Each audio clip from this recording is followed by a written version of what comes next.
آج میں اپنے چینل میک ٹی وی پہ شہزادہ ٹیپو کے باپ کا انتقال اور تخت نشینی کے بارے میں بیان کروں گا۔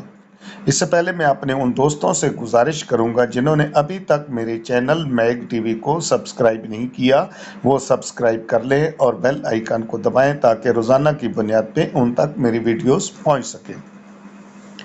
شہزادہ ٹیپو کو باپ کے انتقال کی خبر 11 دسمبر کو مل گئی تھی اور وہ 12 دسمبر کو چل بھی پڑا، مگر ارکاٹ کے قریب پہنچ کر رک گیا۔ وہ باپ کے انتقال کی خبر سے رنج و الم میں مبتلا تھا اور جلد از جلد خیمہ گاہ پہنچنا چاہتا تھا، مگر مصلحت اس کے قدم روک رہی تھی، کیونکہ معاملہ اس کے بھائی کا تھا جو اس وقت تخت نشین ہو چکا تھا۔ حیدر علی کا انتقال ارکاٹ کے قریب تمری کے مقام پر ہوا تھا۔ پھر جب اس کی خبر سرنگا پٹم پہنچی تو وہاں اراکین سلطنت نے فوراً چھوٹے شہزادے کریم صاحب کو تخت نشین کر دیا۔ یہ دونوں خبریں شہزادہ ٹیپو کو ملی تو وہ مصلحتاً ارکاٹ کے قریب پہنچ کر رک گیا۔ دراصل وہ مرحوم باپ کے خیمہ گاہ اور سرنگا پٹم کے دربار کا اپنے بارے میں رد عمل معلوم کرنا چاہتا تھا۔ مورخین نے اس سلسلے میں اس بات کا شبہ بھی ظاہر کیا ہے کہ شہزادہ ٹیپو کو یہ خطرہ پیدا ہو گیا تھا کہ ایسا نہ ہو وہ خیمہ گاہ پہنچے اور اس کا بھائی کریم جو بادشاہ بن چکا تھا سرنگا پٹم سے شاہی فوج لے کر اس کے مقابلہ پر آ جائے۔ شہزادے کے خدشات ایک حد تک درست تھے، اس لیے کہ کریم صاحب کو تخت نشین کرانے میں میر صادق آگے آگے تھے۔ یہ وہی نمک حرام تھا جسے حیدر علی نے افسر مالیات بنایا تو محمد علی قمیندان نے فوراً اعتراض کیا تھا کہ نواب بہادر آپ سلطنت کے مالک و مختار ہیں، جس کو چاہیں بخش دیں اور جس کو چاہیں سولی پر چڑھا دیں، مگر میں یہ گستاخی کرنے پر خود کو مجبور پاتا ہوں کہ پرانے نمک خاروں کو نظر انداز کر کے آپ نے والا جا کے سب سے زیادہ قریبی مصاحب میر صادق کو افسر مال بنایا ہے۔ قدیم وفادار خواہ زبان سے شکوہ نہ کرے مگر ان کے دلوں کو ٹھیس ضرور پہنچے گی۔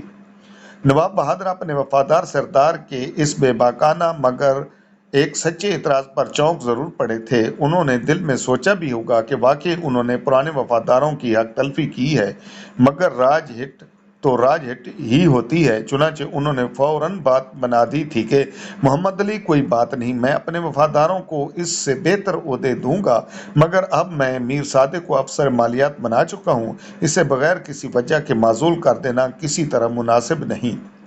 ہاں تم بھی خیال رکھو، اگر اس کی طرف سے ذرا بھی بددیانتی ہو تو اسے نہ صرف معزول کیا جائے گا بلکہ ایسی سزا ملے گی کہ اس کے ہوش ٹھکانے آ جائیں گے۔ مگر اس کا وقت ہی نہ آ سکا اور نواب بہادر اس دنیا سے رخصت ہو گئے۔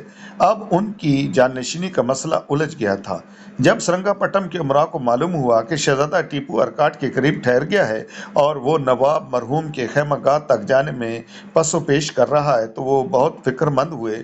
محمد علی قمیندان نے اس وقت بھی سب سے پہلے زبان کھولی، کیونکہ مرزا خان، ہم نے کریم صاحب کو تخت نشین کر کے غلطی تو نہیں کی؟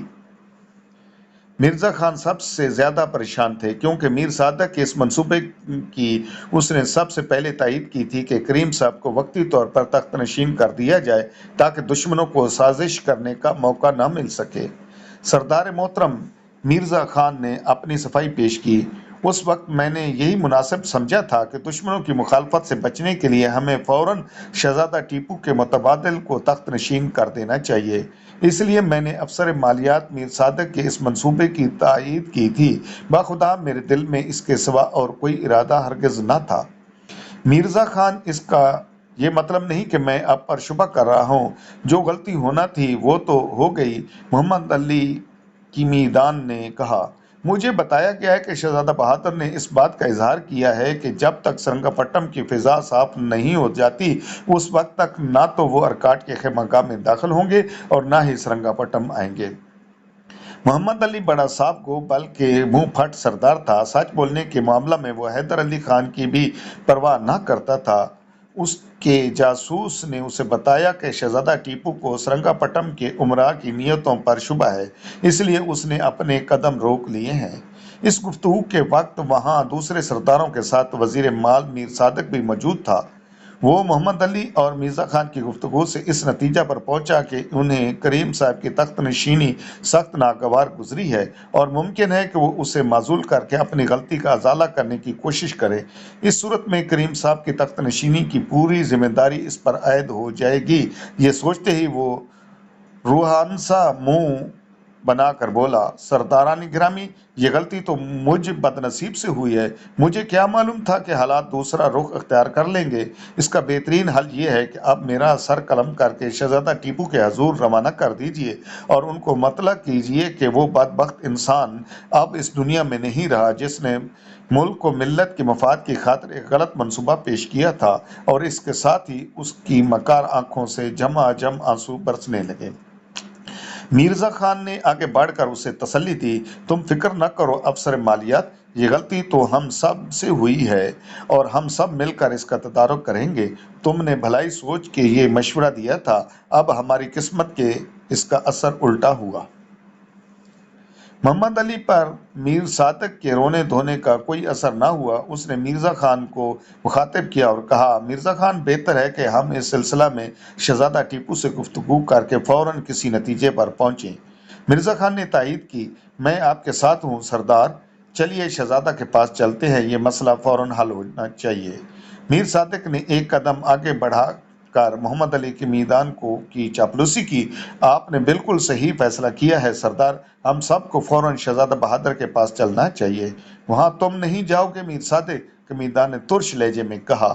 میر صادق کا چہرہ دھواں دھواں ہو گیا، مگر اس نے خوشامد کا دوسرا تیر چلایا۔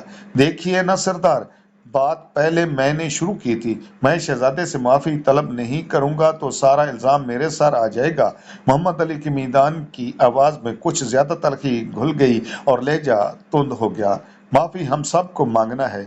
پھر اس نے میر صادق کی طرف سے منہ پھیر کر مرزا خان سے کہا، صرف آپ شہزادے کے پاس جائیں گے اور ہم سب کی طرف سے عرض کریں گے کہ شہزادے کے سرنگا پٹم نہ آنے کی وجہ سے ہم تمام سردار مغموم اور دل شکستہ ہو رہے ہیں۔ ہم نے شہزادہ کریم صاحب کو تخت نشین کر کے جو اضطراری غلطی کی ہے، ہم اس کی تحریری معافی مانگتے ہیں۔ خدا کے لیے کسی شبہ کو دل میں جگہ نہ دیجیے۔